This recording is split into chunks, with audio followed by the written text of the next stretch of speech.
let's go ahead and get started. We today are going to be talking about positioning. Now, again, for those who have been with us for a while, we've been very rule oriented the last couple of years, talking about rules and exactly how it's written and how to apply it.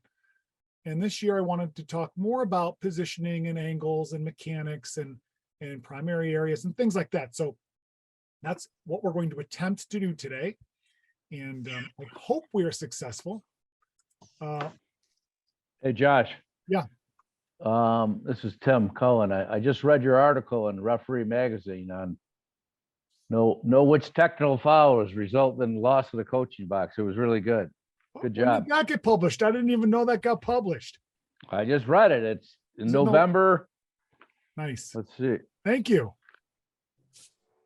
Right here, this one. I haven't got that one yet, I don't think. November. Well, it's October 20. I can't help you. No, that's how magazines operate, right? Yeah. It was a good article, though. Good, thank you. Yep, you're welcome. So anyway, let's go ahead and get started with our first video. Shane here will take it back up top. 6'3" point guard will hand it off to Isaac Turner. He's 6'3", guarded by Chrisup at 5'9". Put him in the post if you're Nashville. Recognize your matchup opportunity. Hepker. Okay, now, that was the play. What we're primarily looking at, what I'm primarily, and if you see something in addition to what I'm talking about, great, let's talk about it. But right now, I want to look at the trail. What is the trail doing? Where is the trail standing? Where is he moving to? Right now, we're in a pretty good home position. Do we agree? Yeah. Mm-hmm. Especially since the ball is up near the trail. The trail wants to be about the 28-foot mark. And he's got to be a little bit above that so he can referee that play. So I like where all the officials are standing up. The lead, I want to point out the lead here. The lead is in a great position. He's almost to the sideline, but he's out there because the ball is to the sideline. And as the lead, you really want to try and put yourself in a position to see as many players as you can. And if you stay on the lane line, you're really kind of then eliminating any help that you can give the trail on a matchups out there. I'm not saying to ball watch or to come in and get a play in front of the trail, but sometimes we all know as officials, we need help. We don't see something. So the lead put himself in a great position. And the center's doing okay too. The center doesn't have really much to look at right now.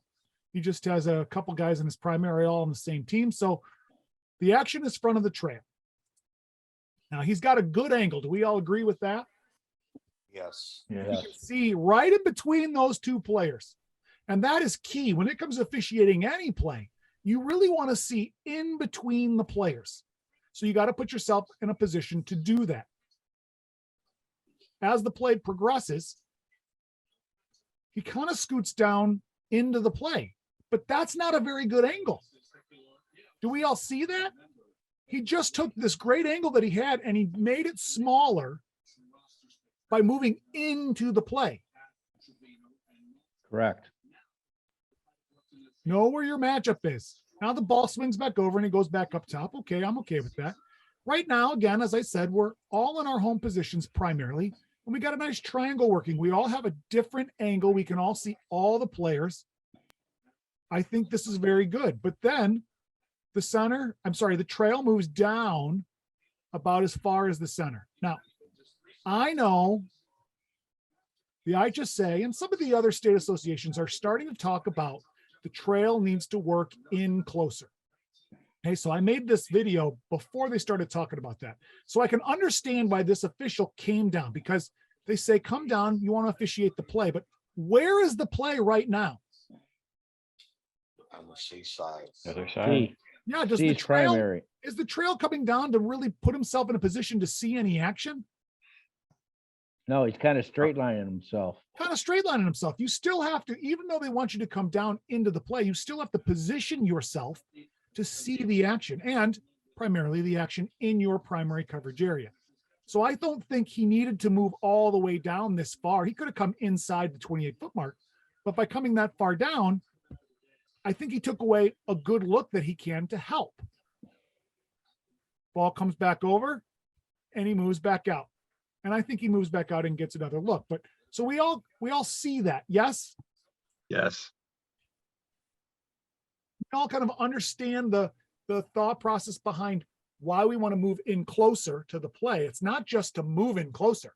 It's you're moving in to get closer to the play that you're officiating so you can see the action.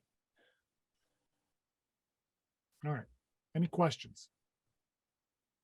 Just out of curiosity, what would be a reason that that trail official would want to move down? In other words, where would the ball need to be in order for that circumstance to occur?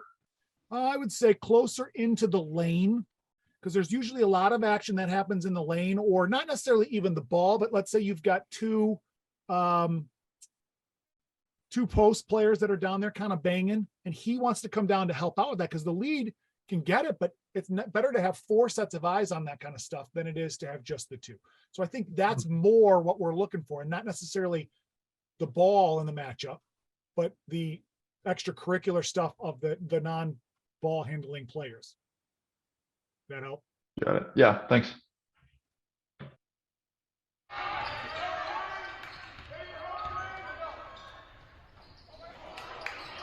She's too high. She is much too high. What do we see Too on that high play? and too far away. I'm going to go all the way back here again. Trail had the classic bail on the shot. Now it looks like the Exactly. lead's starting to transition. Yes. Yes. So I'm going to say that they were in a table side where the lead and the trail were on the table side. And that's kind of why everyone's positioned the way they are. I didn't clip this great for that, but they transitioned. It looks like I'm going to pause it right here. It looks like the old trail recognized the transition, the rotation, right? And started to come down, and then a shot went up in the air.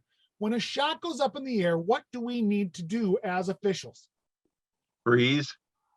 Step down. Step down. We have to close down into the play. Why do we close down into the play on a shot? And a close down can be just 1 or 2 steps. It doesn't mean you got to come all the way in, but you're going to close down because what usually happens after a shot? Rebounds. Everybody Rebounding. crashes Rebounding. And where does rebounding usually happen? in the lane. And In the lane under the basket. So you don't want to be so far away from the lane, right? And then we had a foul where the trail was all the way almost to the division line. Now, my first question would be, was that a foul?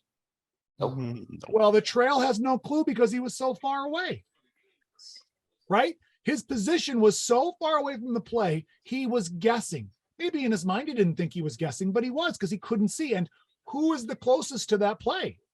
The lead. The lead. Do you think the lead had a good look at this? We have to trust our partner who is right on top of the play that you saw a foul, but he's right there. You're 40 feet away and he's 5 feet away. I'm going to go with my lead's judgment that he passed for whatever reason.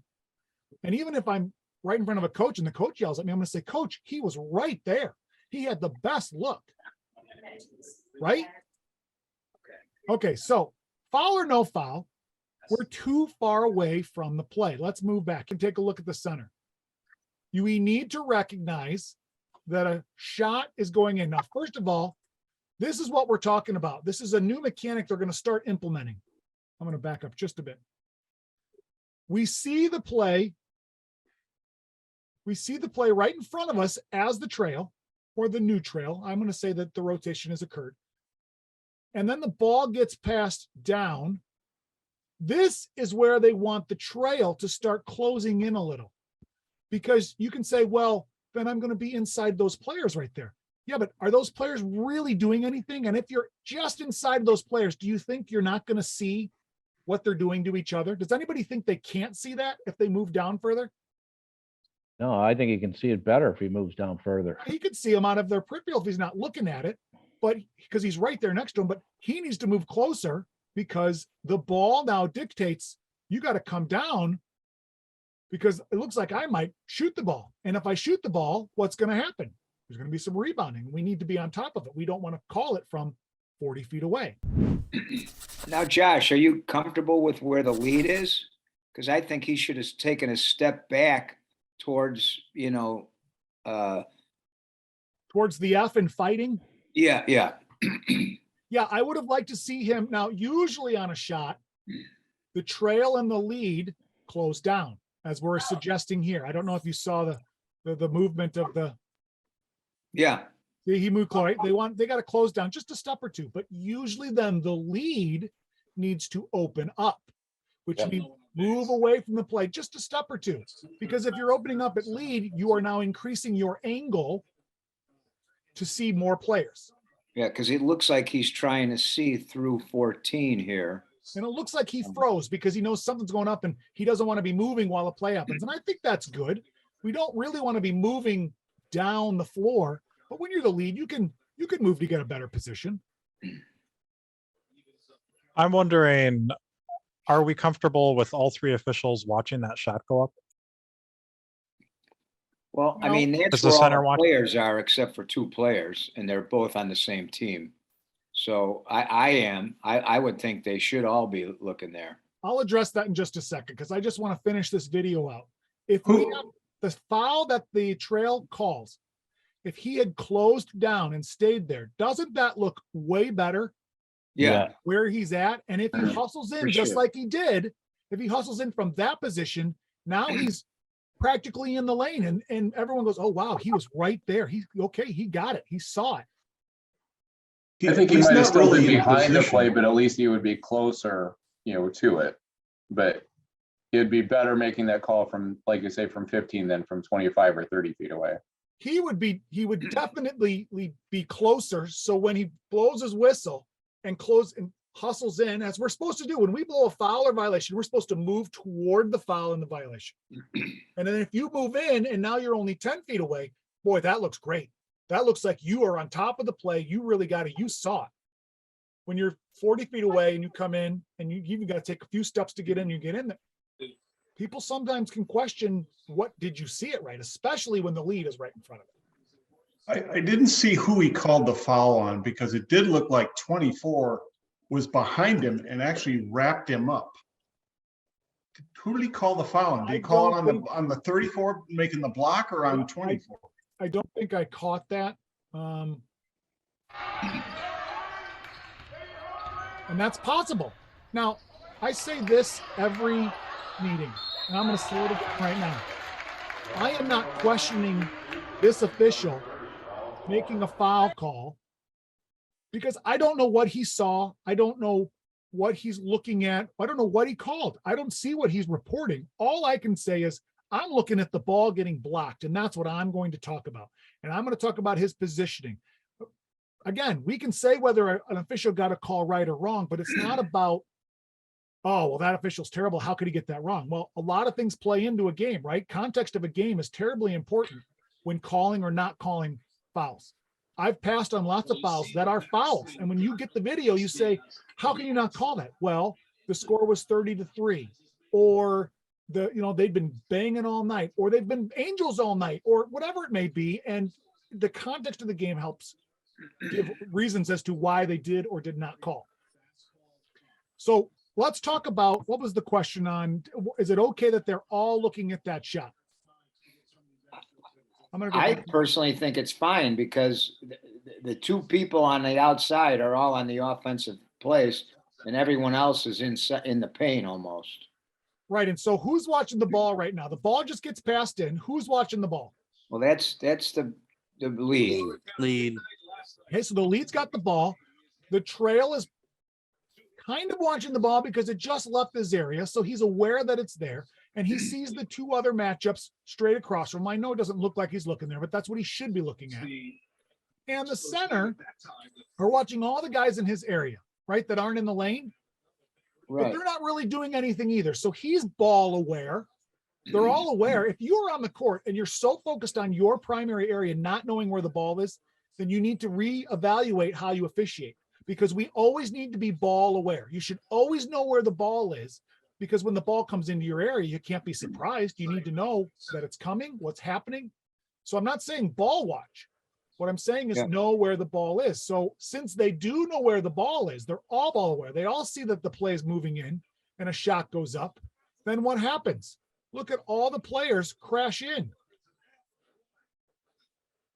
Is 20 or 12 or whoever that player on the left is at the top 3-point, are they going to probably pose any threat to anybody? No. No. Are we going to pay hardly any attention to them? Yeah, none, because they're on offense, and there's no one in front of them that's red other than number 2, and he's 6 feet away from 20. Right. And so we're going to be aware that they're there. And if something comes that way, we'll know. Number 2's not really engaging on anything either. So what's going on? The rebounding. And this is why we need to close down, because if something is going to happen right now, where is it going to happen? Right here. Yeah. Right? The lead's probably going to get it, but if the lead doesn't get it, then we're right on top of the play where we can get it. Yeah, like C, I agree with you. C should be 2 steps down towards the end line. From where he was when the ball, he should be down towards the end line a little more. And C doesn't need to move into the court to the play, but he does No, need just to move toward- down the sideline so he's closer Right. that way, and maybe a step in, depending where the players are. But yes, he should be coming down. You know, it's interesting because 12 and 20 or 20 and 21, the 2 guys on the weak side, both do pose a threat. And he easily could have kicked that ball out to either one of them. And then somebody's got to, that weak side official's got to watch for the 3-point shot or anything else that might be happening. No? Well, no, that's a great point, but we need to be aware that that player is there. We don't need to focus on that player because they're the only ones in our area. That's my play. That's all I'm watching. No, I know they're there. And that way, and I'm also ball aware. So when the ball gets kicked out or another player comes running out, now I'm on it because I know that that's my area and I'm well aware there's somebody there.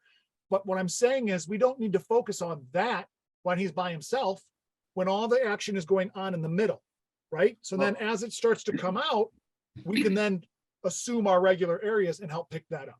Again, we need to be aware of our players in our area, but we also need to be aware of where the main action is and whether we need to help or not. On that, should the center ref slide down the sideline or come in? Because if he comes in, then is he in sort of a passing lane? Potentially, if it gets kicked out to 20 or 12, then he's in between the players without sort of peripheral vision of them. Which the tail? Yeah, so the guy that's right next to the coach, should he, like if where we were saying right before the foul, should he slide more down for the sideline or should he be in more towards the 3-point line or both? What I would have liked to see as soon, now I don't know what he has recognized, but as soon as that lead starts to rotate, that center the center shouldn't be watching the ball right now anyway. And I know he's the old trail, but even if he was the old trail, that's not in his area. Now, I don't know where it was. It looks like it was even further away. So he needs to be watching the players in his area and he needs to move down already now, even before the ball goes up, because he needs to watch his area and get into his new center position. So I would have liked almost like free throw line extended area. Yes, free throw line extended. Right now, at least free throw line extended. Okay. He started to come down and he kind of stopped. Now he stopped because he saw a shot going up. I'm okay with that, but at the same time, shots going up, well, you need to now close down even. So you have to, it's easier to say than it is to do, but you have to evaluate your area, the play, and the ball all at the same time to know where you should be going to get a better look. Thank you. Yeah, he actually wasn't even watching. He was ball watching. He wasn't watching the screening that was going on in that. It looks like there was some ball watching, but again, context of the game, maybe there were some problem players and they were trying to keep an eye on them. So I try to give a pass unless I know what the context is. Let's move on to the next video. That was a good one. Let's do a 2-person video.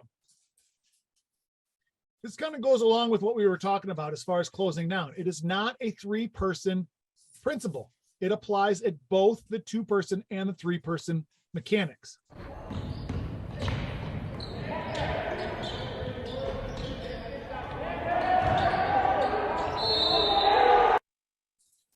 Okay, now we had a foul on this. I'm going to go back and watch the whole play again. The the trail stops. A pretty good spot for a two-person attempt. A little far away, but it's picking up his angle. There's a rebound, so I'm going to pause here. Where's the action going to be on a rebound? In the lane. Right in the lane, where all the players are. I mean, I think there's 9 players in the lane. So we got to watch that, both lead and trail. Right? So then if something happens, which it looks like a push maybe happened that we missed, when a shot attempt goes up, almost always, when a shot attempt is made, we as officials, if it's a two-person game and you're the trail, you're saying to yourself, I need to close down. Because the ball's going in, and why am I closing down again? Pick up the rebounding action. Because we have to officiate the rebounding, and we don't want to be far away. Yes. And the lead, who's already pretty wide, I think he's too wide to be there for regular action, needs to think about opening up. The lead, in my opinion, should be at about the E, maybe S in a two-person game, because 24 is not, see if I can rewind it just a little bit. 24 is not being guarded. So this is not a situation. It looks like he was kind of there. But then he came all the way out. Do we need to come all the way out as lead to see one player shoot a three-point shot? Needs to make sure his feet are beyond the arc. Yeah, I think you can see that at the S, don't you? On that shot, yeah. He wasn't near the sideline. If he was like out closer to the sideline, I could see him trying to get an angle to see whether he stepped on the line, but there he's so far away from the sideline that. And this play specifically I'm addressing because there's nobody around 24. If there were a few guys around, you might need to get a better position to see it. Totally agree. You have to move because you want to make sure he's behind the line or make sure that there's no hit because he's being guarded by a defender, but there's nobody around him. So we don't have to give as much attention to that. Right now, when I say that, I never mean you can just ignore any player. That's not what we're saying. But our focus, we can't focus on 10 players. Otherwise, there'd be one official for every game. If we could just watch all 10 players, right? We can only focus on 1 or 2 players that are in close proximity. So we need to be able to divert our secondary attention to things that aren't as important. All right. So once the shot attempt goes up, the trail needs to close down. Now, do you see he didn't come into the players? He's just moving down the sideline to get a little bit closer. He can come in a little bit too. I'm not saying he shouldn't come in, but he doesn't have to. He just needs to come down closer. So when the foul is called, and actually what we see here is if you look, it looks as though there was a bit of a shove. Watch the white 34. player shove the black player. Yeah, 34. Which I think is how he got the rebound. 41 got pushed. If the trail comes down and closes down on that shot, he's going to have a much better chance of getting that foul, of seeing that foul. Maybe he might still miss. That's okay, but we have a better chance when we're further into the play. Everybody. Hey, Josh, plus that trail on that play signals the three-point attempt, and that's not his area. He's ball watching there because that's not his area to signal a three-point attempt. That's the leads area in a two-man game. Yeah, but it's pretty close, isn't it? In a two-man game, it goes from the free throw line all the way to the sideline. So that's right. I know, and I'd err on side of giving that to the lead. It's a lot closer to his area than the trail looking all the way across court when he's got all those people in front of him. Maybe. Again, with the conduct of the game, or do we know what their pregame was? Hey, I'm going to take as much as I can so you can focus on the lane. I don't know. I just saying that's close enough to the intersection, Tim, where I'm okay that he signaled that. In his defense, I've had guys who say they won't take any three-point shots, so I have to check on both corners. So. Oh, that's tough. Like in a two-person game? Yeah. That's tough.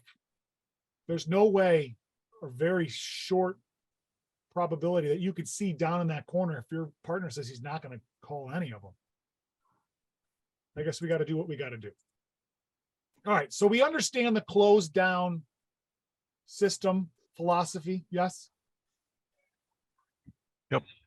Yes. Yep.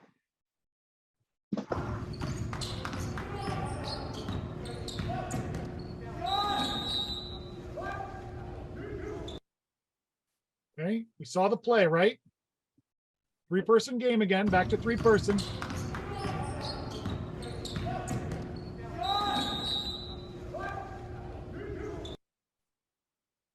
Where is the trail standing? Far enough away that I thought it was 2-person still. 28-foot mark or so.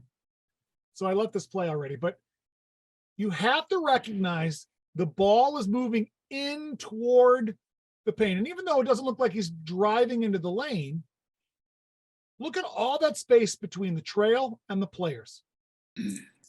Now, in the defense of officials everywhere, when you're on the court, it seems like you're closer than you are when you're there, right? Like, oh, I got that. I can see it.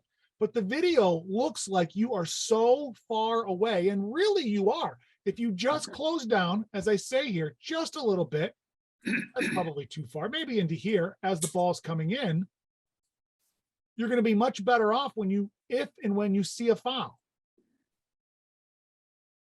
All right, so it's not just closing down a rebounding action. This is where, again, they're starting to say it's better to have 2 centers than a trail and a center, because they want you to engage in the play. They want you to be in the play that happens and not, I don't know if I have that video here, but I have a video of a trail who's literally in the back court officiating. Now, that's lazy, but that's what happens when you're so used to being so far away from the play, then a little bit farther the next time and a little bit farther the next time, and then you don't even get over the division line. So we don't ever want to find ourselves in that instance because it looks bad. All right, so then as this play goes, it curls around and it is in the trails area, right? Do we all agree with that? For sure. Yeah. Mm-hmm. And when a drive starts in your area, a drive that goes to the basket, whose ever primary area it is, the official stays with that all the way to the basket. Right? Right. Yes. So when the player crosses into the leads area and there's a crash in the leads area, the trail is still going to be watching this because he's watching from his area knowing that it's driving the lane. So I'm okay that he has this call. But look where he would have been, right? He would have been in such a better position to make this call if he had closed down into that action than just staying where he was. Do we agree with that? For sure. Mm-hmm. It takes a lot of effort to change the way you officiate and to start moving yourself into the action because we are so used to, and I used to preach it over and over, home position, 1 or 2 steps away from your home position, you don't want to stray too much. But that's not what they're saying anymore because the game, they're just getting bigger and better and faster. And so we need to adjust as officials as well. All right, we all agree with that? Yeah. Just looks better. Now, or I'm not sure if you're going to talk about, should the lead have changed his angle on it? Or position? The lead, I didn't mark it in here, but the lead, let's go back to this. All right, so the lead is pretty far out. The lead shouldn't be that far out from where the ball is now, right? Where's the ball right now? Mid-court? Yeah, he should close down. So he should be on the edge of the lane, a step or 2 away maybe, but you need, as lead, you should constantly be moving back and forth and back and forth. You need to mirror the ball and where the ball is at, not, exactly where it's at, but so he should be closer to the lane because that's where the ball is. And what is the leads? I say this isn't in the NFHS manual, the NFHS manual. But what is the lead's job? Really, if we really think about it, what is the lead supposed to be watching? Play on the block. Everything in the paint, the post players. I know they split it down, the primary coverages. I get that. But the lead should always be looking in the paint. Right? So True. when you're so far away from the paint, you're not going to be able to see what you're supposed to be looking at. It doesn't mean you want to be right on top of the players. But so anyway, on this play, yes, he should be a little bit closer. And then as the play progresses over here, if I was the lead, I'd rotate 1 or 2 steps toward the sideline, following the ball. I'm not looking at the ball. I'm being ball aware. I know the ball is coming this way. Now it's going to be in my area. So if it's in my area, I want to see it. right? I don't want to miss something that's in my area because I wasn't aware that the ball came in my area. Everyone understands that concept. So then as the ball comes in, the lead is now closing down a little. He's rotating back in. He sees that a shot's going to maybe go up. Obviously there's a crash, but if there was no crash, then he would open up a little for the rebounding. And if a lead had a foul on this, I'm okay with a double whistle on this because it's in the lead's area, right? It's in the lead's area. He should have a whistle. It's in the trails, had the drive from the beginning. He has to take it all the way to the air. So you're probably going to have a double whistle on this. And if we have a double whistle, what do? I know this isn't a meeting on double whistles, but Well, you can go double foul. Elaborate. Oh. post and hold. Whenever there's a double whistle, more at the trail position and the center position than the lead. And I'm not giving the lead the leeway to just make whatever call he wants. I'm not saying that, but usually the lead, when there's a charge or a crash in the paint, the lead's excited and wants to punch it, right? So as the trail and as the center, we need to be aware that that's the case. Boop, I hear another whistle. You got to hear another whistle and you just hold it. Because you don't need to get together and talk about a double whistle. You just decide it's your call, it's your area, you take it. And I drop my arm and he takes it. Don't get together and say, well, do you have a charge? Do you have a block? I don't care what the other official has. One person gets to decide, and that's what we do. All right, that's. I have a quick question though on that in regard to secondary defender, because that foul actually was by the secondary defender. What do you teach in that respect? Boy, that's a great question, because the National Federation is living in the Stone Ages when it comes to secondary defender. There is no mention of a secondary defender and how to officiate that in the NFHS officials manual. So it's hard for me to teach guys to do it this way when I don't have a reference to go to. With that said, if the lead has a foul on the secondary defender, he can come in and get that, right? But the trail may still have a foul, maybe even on the second defender. The trail may still have it. You need to discuss in your pregame what's going to happen if there's a drive in the lane that came from my area and then it goes into someone else's area. Who's going to take it? Because if we're all being honest, it's less about how are we going to call it correctly and more about, don't two people have the same signal, right? I don't care how you figure it out, but you don't want to have a charge and a block, right? A charge and a block. So I know that didn't answer your question, but secondary defenders are more of a college level philosophy, and it's trickling into high school. I just really hope that the Federation starts to pick it up and start to provide some guidance, because it's important to know, but we all have to be on the same page. And it's unfortunate that a lot of guys do it a little differently. And so it's hard to set the standard when there's nothing written down. And I think this is a great clip for that very reason, because if we allow that trail official to take it all the way to the hoop, there's no way that he can tell whether that secondary defender got there to obtain legal guarding position first. That's really got to come from the lead. And I understand that's an advanced situation and not in Federation, but it's something that I think needs to be discussed in a pregame. Well, and to be fair, if we're going to, I mean, it's going to happen in the games for sure. Yeah, and to be fair, the way, to my understanding, the way the college calls it is the lead has the crashes in the paint. Why? Because it's usually on a secondary defender. And the lead knows, to Jeff's point, the lead knows if that defender was legal or not. I'm not saying the trail can't know, but it's extremely difficult when you're following the play from the beginning to come into the end to know if this defender or who just came over, if he got there in time.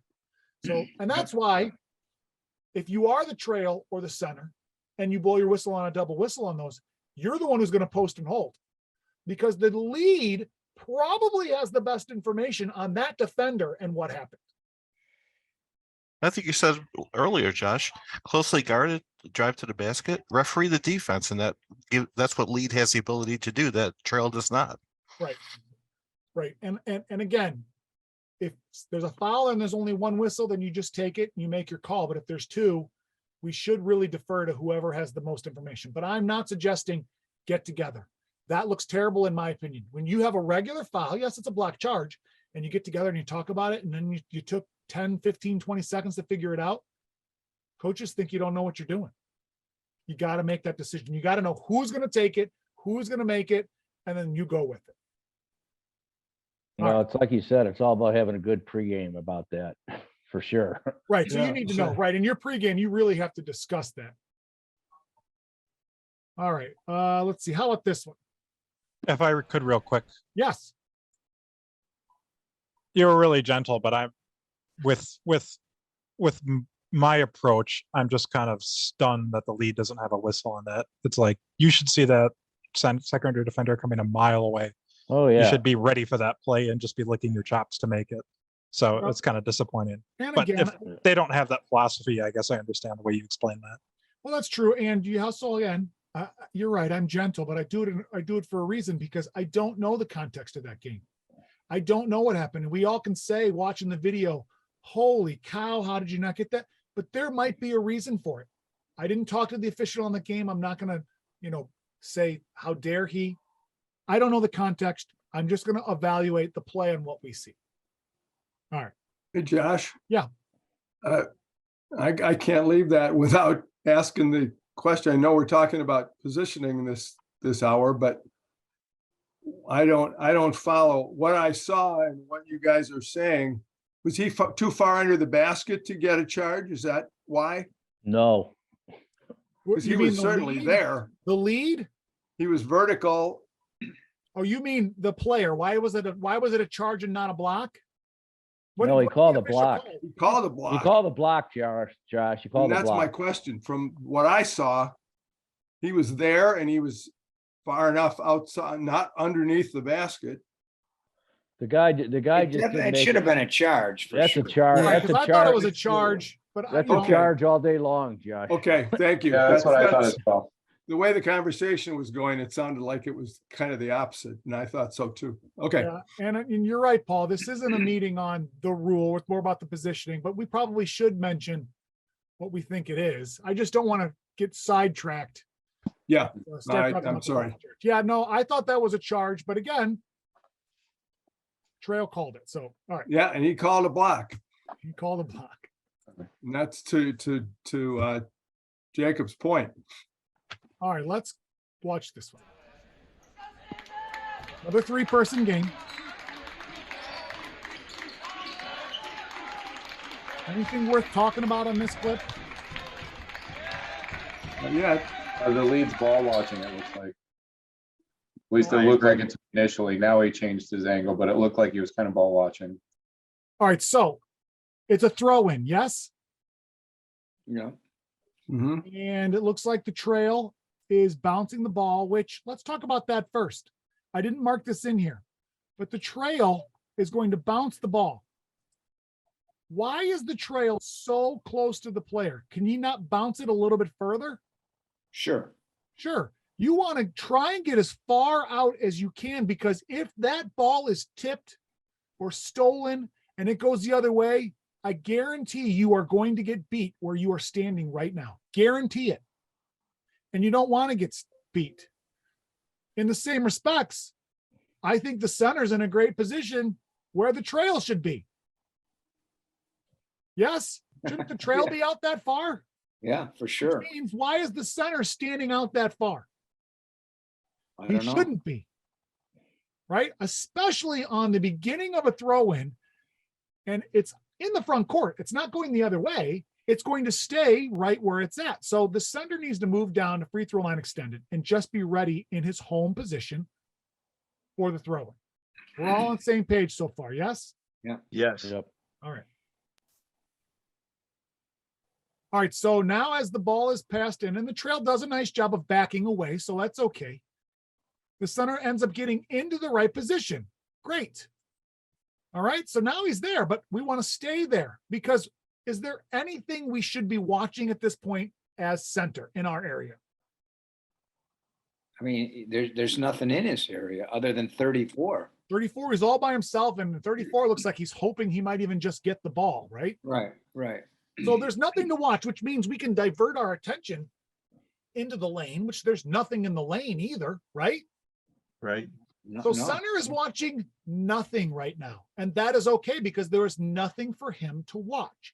Maybe the two that are starting at the top of the 3-point line, but Right. Trail and the lead have everything. And that's just the way this is right now. Okay, don't go fishing for things to watch for because you don't have anything. Well, I'm going to go and help. And if you are, then you better get closer to the play. But right now, the center's got nothing. So we all agree with that, yes? Yes. All right, the play starts to progress and the players start to fan out a bit. Where is the center going? To the moon. I don't know. That's not the center, is it? No. Now, I do want to point out, well, let's finish this up and then I'll point it out in a bit. The center's got to stay down. You've got to stay in your position. And that is because there's a reason that you've got this triangle working. So you have 3 different angles into the plays and you can hopefully get something. And if the center or the leader or the trail miss something as the center, you've got a great angle into that lane to help out. That's the whole point of being down that far. If you watch this play, I'm going to go back to the beginning so we can see it from here. It's hard to see, but look at where that center, who's in a bad position now, but the center who's closest at the bottom of the screen, where is he watching? Look at his face. Ball watching. He's ball watching. He's worried about what's going on with the ball. There's a little look into his area. Now, again, I get it because he has nothing to look at. I get it, right? We want to watch the game while we're officiating. We shouldn't be, but we want some action in our area, right? There's nothing in front of me. So I'm going to take a look over there, but you're going to get yourself in trouble. When you start doing that, you're going to get yourself in trouble. Stay focused in your area. You know, you have nothing, but something's going to come your way soon enough. You can be ball aware. You can watch that play while not looking at the play. And that's good, but you can't be looking at the play. It looks like he's looking all the way across the lane at the ball. Yeah. All right. So let's not get caught in ball watching. Good. So quick question on that one. The lead referee and the trail both look like they were watching right at the inbounder. Whose responsibility is that? What should the lead be doing on that at the very beginning of that play? All right, let me pull that back He's up. got to watch. I mean, there wasn't that many in the paint, but he's got to focus on these guys. Yes, so the lead. Because to me, it looked like both the lead and the trail were both watching the inbounder for the first second or two until it came in. It sure does. That's a great pickup. The lead should not be watching the throw-in. Not that there was any action in the lane, but I felt like nobody was kind of watching the lane there. Now, to be fair, it looks like he's watching the throw-in. Maybe he's watching the players that are just beyond the throw-in. He could be watching that, but that's what he should be watching. Because you're right, there's nothing in the lane. So where's he going to go next? Where's the action at, right? Okay, thank you. Yeah. So if you administer a throw-in, whether you're lead, trail, or center, I guess center's never going to do it, right? Because center's always on the other side, is always on the weak side. But if you're either lead or trail and you administer the throw-in, you're watching the throw-in. Now, does that mean you have to look at the thrower and the ball and make sure? No, you can be ball aware. You can see it in your peripheral. There might be other stuff you've got to watch. There might be push-offs or screens or things like that that you need to take a look at. You can be aware that the ball has left the hand and when it's left because you're counting. But that's the administrator's the official who administers the throw, and that's their job, their place to work. Thank you. Yep. Thanks for the clarification on that. Josh, if you play that out, that lead guy watches the paint for a split second, and then he leaves the 2 guys wrestling in the middle. Recognizes something's coming on. Oh, wait, I better go check the paint, right? See if anything's going on. Right. He looks, he's like, I'm going to rather look at the ball. Right. There it is. Look right there. So you've got 3 officials on this game, not 100%, because it looks like the center at this point is now looking down as well. So they're all kind of looking, but primarily they're watching the ball. Yes. That's bad officiating. That's bad officiating. That means you are more concerned, or maybe you don't understand, but you're more concerned about what's going on over there as opposed to what could happen in your area. Now, again, some games context-wise are boring and nothing happens and nothing's in my area. And I catch myself ball watching sometimes. It's not good. Hopefully you can catch yourself and go, oh, wait, okay, refocus. I got to watch my area. So it does happen, but yeah, we need to work to make sure that doesn't happen.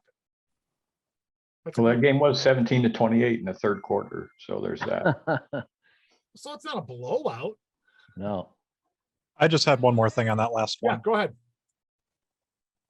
So just kind of what jumped off the page to me is hugging that end line the entire play. If I need 3 feet from the end line because that way I have room to improve. And if I'm right on the end line with other people behind me, I'm like, how in the world can you move without worrying about tripping on somebody behind you or bumping into somebody in play? All right, in a perfect world, we would have all the area that we want to work in, right? Let's look at this gym specifically. There are cheerleaders there. And unfortunately, we live in a world where if you get close to a cheerleader, people are like, why are you over there by my daughter? Why are you over there? You're supposed to be roughing it, right? And of course, you're doing nothing. So I'm not saying that's what he's thinking of, but I think a lot of guys then default to trying to get as far away from the cheerleaders as possible. We could move them, but we don't want to be jerks out there and say, you can't stand here, you can't stand there. So your point is well taken. You don't really want to be on the end line, but there's some gyms that we've all worked with here in Chicago where there's no cheerleaders, there's nothing, there's a wall and you've got 2 feet of space to work on. So you need to be able to work on whatever you're given. To your point, I think you're making is if you have the space, back away from the line. Is that what you're saying? Yeah. Also, I'd probably tell them, when the ball is live, you got to be flat against the wall. Otherwise, the risk of somebody squashing you is, who knows what's going to happen. See, that sounds like a young guy talking because us old guys know those kids don't listen to us. You tell them to get away and they look at you like, whoa, what are you? You're just some old guy. Now, really, in a perfect world, that would be great. But we do have to work with the conditions we're given. So I'm going to give this guy, I don't know what he's been dealing with all game. And maybe it's the third period. Maybe he's been stuck on that line because the cheerleaders all game and he's just now defaulted to that. So, but it is a good point. If you guys have the room to work, and don't be afraid to tell the cheerleaders, hey, when I'm down here, you got to back up. I have to work here. And don't be afraid to make a bit of a confrontation from time to time. They will back away. Now, the next time you're going to have to do it again, and the next time you're going to have to do it again, because most of them don't listen. But you're the official. You're the one working the game. You're in charge. You take care of it. And if it really becomes an issue, if they're really in your way and you can't work around them, then you got to find game management. Right. And that does happen too. There are times where the cheerleaders just won't move. So you get the AD and say, you got to put these girls somewhere else. I cannot work this game with them standing there. And the AD will take care of it. All right. I probably took that further than you wanted, right? All right. Let's go back to this 2-person. I don't know which one I had. I think I had this one. Let's watch it.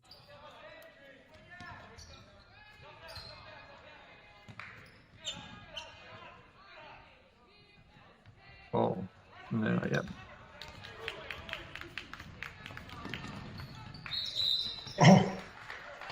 And a couple things on this play. I'm going to play it fast again just so you can soak it all in, and then I want to slow it down and we're going to talk. I don't have a lot of drawings on this one, but there's some definite things that I see we can do better. Put a call up on there.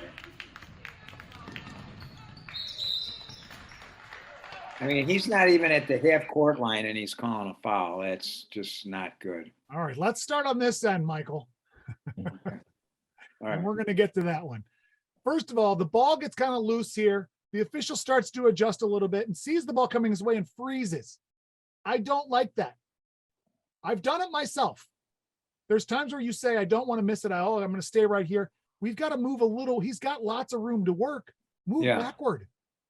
You don't have to move one way or the other. Just move backward. Get a little bit further away. One back and one to the left, to the right. Yeah, you're going to see the play way better. Yeah, you can give himself a perspective to see if somebody's laying on the end line or something versus up close, he might miss that. All right, so that's the first thing I don't like. I Then like a jump ball right there. possible. I don't know. I don't know if there's a dual, if there's two guys struggling with it. I can't see. Maybe. No, I agree.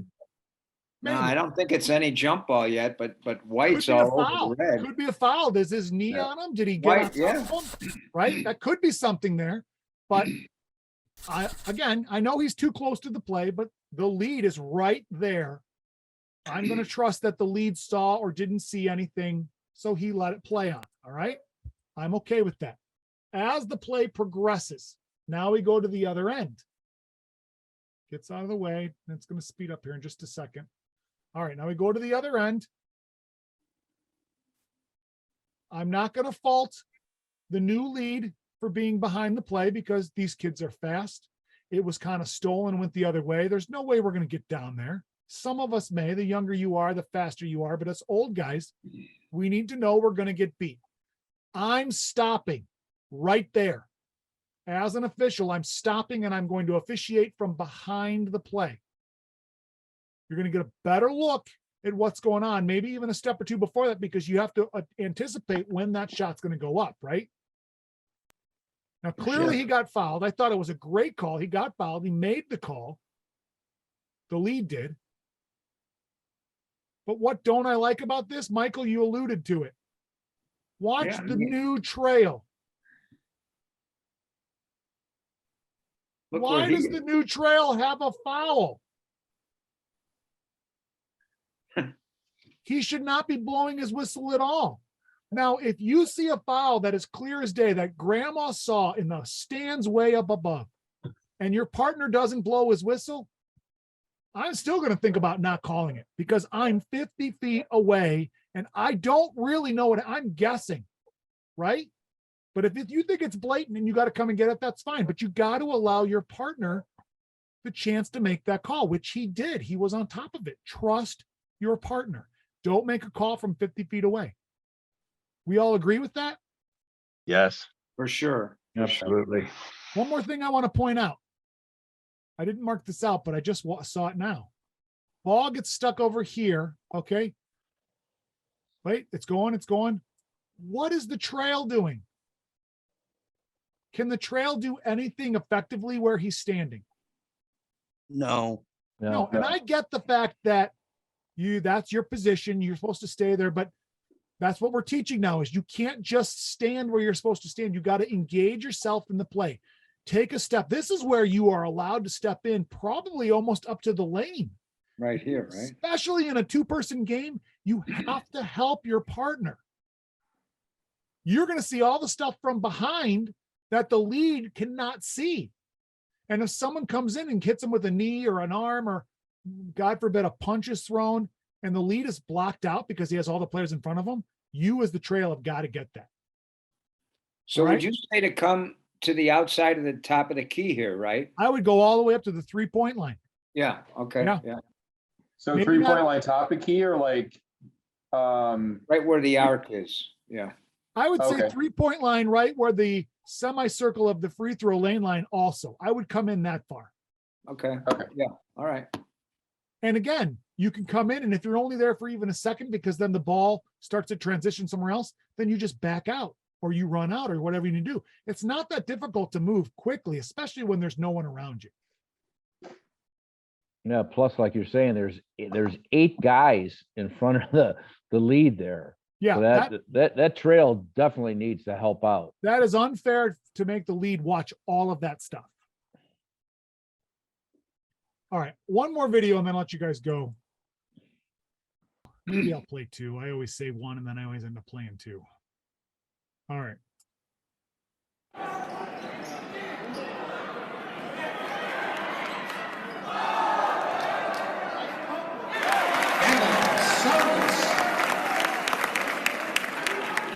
And I don't have the slow. I didn't mark it out, but did you see what happened?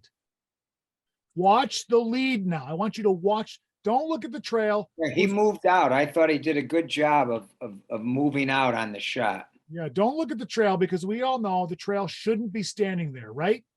Right. Right. Trail's in bad position. He needs to engage more. So we know that. But the lead, watch the lead. All right, ball went up, and what did he do? Back out. He started to back away. He's opening up because he wants to be able to see the rebounders. Excellent.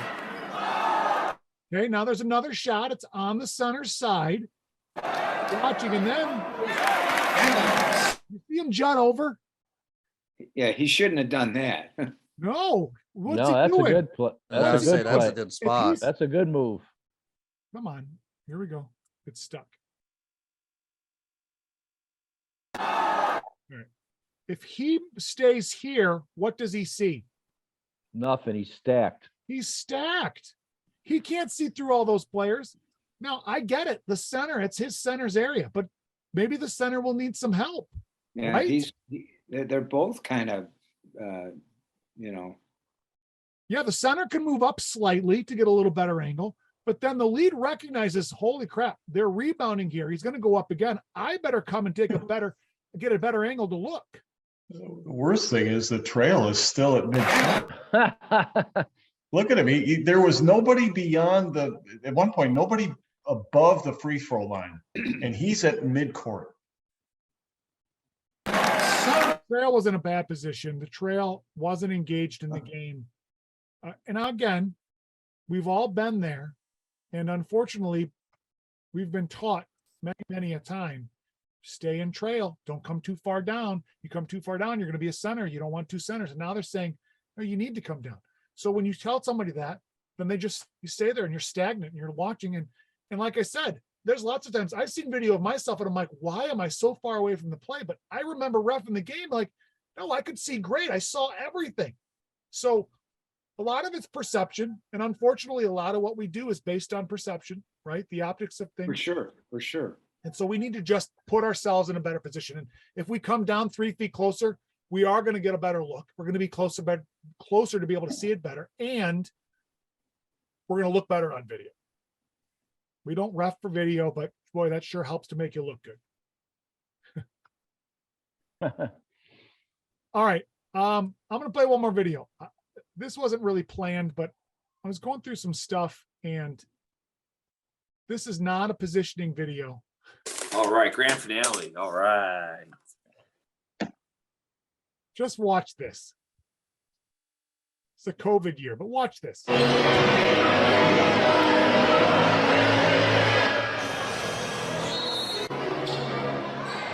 you see that? Why was there a parent on the field? Or what is going on here? What the hell? Why is the student or whoever it is on the court? The lead official is like, excuse me. Josh, if that's a parent, you throw him out, you get like game management, ejected. What do you do here? Seriously. That can happen. Here's my comment. Happen. I'm going to play it again. Let me say this while I'm saying it, because we talked about this after the game. This is my game.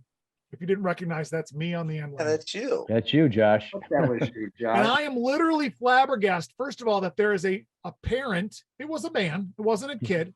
A parent on the floor while the game is going on. This isn't to start the game. This is, I think this was after a timeout, but this was in the middle of a game. Watch the clip. There is absolutely nobody from game management or the school making any effort to come onto the floor. None. Nobody's even recognizing it. There's a cop over there, it looks like, or a running cop maybe, who's just talking. No, it ended up being a dad who's trying to talk to his kid, probably saying, I'm leaving, you guys suck, and I'm not going to watch the rest of the game. Josh. Okay, but the point is, that guy could have been really dangerous. That could have been. Was that Niles West? That was Niles West. And we live in a situation, unfortunately, where stupid people do stupid things and cause a lot of havoc, right? You can't just say, oh, yeah, it'll be fine. No, like you see someone on the court, and I know as officials, there's not much we can do, but that's where the admin, the ADs and the security, they gotta come out and get that. So, I mean, you gotta go to the table, right? I mean, you didn't, but I mean, he was there for a while. I mean, you were counting and he was still there. behind you, maybe. Well, I don't know. I still had the ball. Yeah, you were just telling the guy, you were telling the guy to leave, right, Josh? You're telling him to get off the court. I recognized that there was a guy in the court, and he wasn't counting. He was just waving him Telling off. him to get out, right? Yeah. I recognized there was a guy in the court, and I recognized he was shouting at the player. He wasn't coming on. It didn't look like he was threatening. So, as an official too, just because I'm an official of the game, I'm still assessing as well. Like, is this going to be a danger? Is it not? If I see him come out with a knife, I mean, I hope I would tackle the guy so he doesn't hurt somebody, but you never know what you're going to do, I suppose. But it didn't look like it was a threatening situation, but it was how are you on the floor? Why is nobody coming out here to address this? And he's yelling and he's yelling, and the kid finally turns around and like, oh, and it looked like, oh, that's my dad. Oh, he's probably, I don't know, was he drinking? Was he, bored of the game? Who knows? It lasted like 5-10 seconds. It was the strangest thing.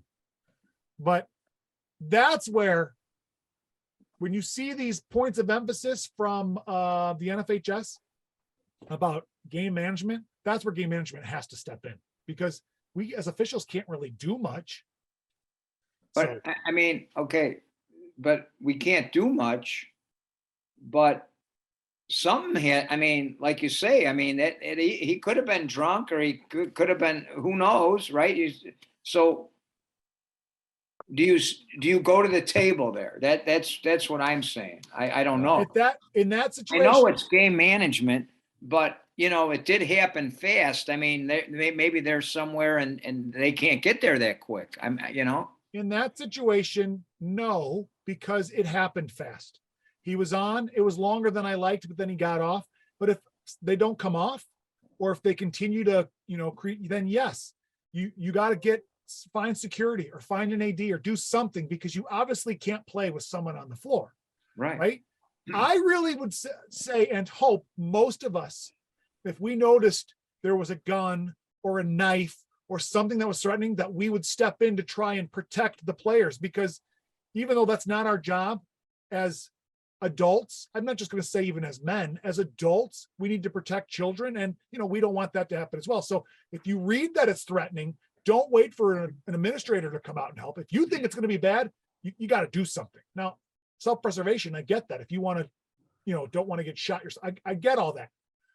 And that's why I always say, people say, well, there's no way I would have let that happen, and I would have stepped in. You don't know how you would react until you're in that situation, right? We all don't know it. You could hope you react a certain way. I mean, you can tell, like, you're like a little, for 2 seconds, you're like in shock. Am I really seeing what I'm seeing? Yeah, like, right? What is going on? What's going on? So anyway. Josh, I like what you said about keeping the kids safe. How about if you just, and I know this is easier said than done while I'm sitting in my lounge chair here, but immediately just get the players to the benches, just send them to the benches, and then let the game management take over from there. Because I assumed that gentleman, I use that term loosely, staying for the rest of the game. He left. Because what's to say that he's not going to do it again? So I would suggest possibly getting the players to the benches, wait till game management dealt with it, and then resume. I don't know. What do you think? Well, again, I think it's a tough situation. And because I was in that situation, I can only tell you what I was thinking. There's no threat here. It's some dad or someone who's trying to get the attention of this kid, who knows he's not supposed to be on the court, which is why he's kind of stopping right here. So I read the situation as not threatening to the kids. So I didn't feel the need to get anybody at that moment, because it was over in 5-8 seconds. Right now, I would have probably first blown my whistle real loud, tweet, tweet, sir, and try and move toward him and get him off. I would have tried to do it myself, because the court is my domain, I think. But if you're having an issue, and I'm not suggesting you go in and you manhandle them or you grab them and you pull them off, I wouldn't suggest that either. If they don't comply or they don't, then I would have all the kids go to your bench. We're going to figure this out. Let's get this person out. And then hopefully you've drawn some attention where someone else says, wait a second, this game is turning into, a situation. I'm just really sad that there wasn't any movement by anybody about a guy being on the floor. I mean, you saw Nobody moved at all. And the security guard or whoever was in the corner was like talking and like, what's the point of you even being there then? Josh, what did you just have the question? What did you say to the guy? Sir, get off the court. Sir, get off the court. Is that I what you don't said to him? remember. I want to say I said, what are you doing? That's why I did one of these gestures like, get off the court. Yeah. Because I couldn't even, because we had the masks on. It's COVID. You can't hear people through the masks. It was relatively loud in the gym. And I think he was like, hey, Tony, hey, Tony. You know, and the kid wasn't turning around. He's like, I'm trying to talk to this kid. So, yeah, just know what your situation is. Get help if you need it. Don't let the kids get hurt if you don't get help, but don't get hurt yourself. You know, and there's all those factors that come into play, but that's just a fun ending video. All right, that's it, guys. Hey, thanks, Josh. Thanks, Guys, Josh. have a great Great weekend. stuff. I'm glad you all were able to come out and, oh, well, I can't let you go. I got to show you the schedule for next month. Next month, we're going to have another meeting. We're going to go over videos covering the NFHS points of emphasis. And the points of emphasis this year are not many, and some that we don't really need to worry about. But what I'm going to focus on is off-ball plays, hand checking, and post play. All right, we're going to end the meeting. So thank you all again for coming. And I'm glad it was helpful. And next month will be more rule oriented again, but hopefully we'll get prepared for what the NFHS says we need to watch for when the season starts. So thanks for coming, guys. Thanks, Josh. Thank you.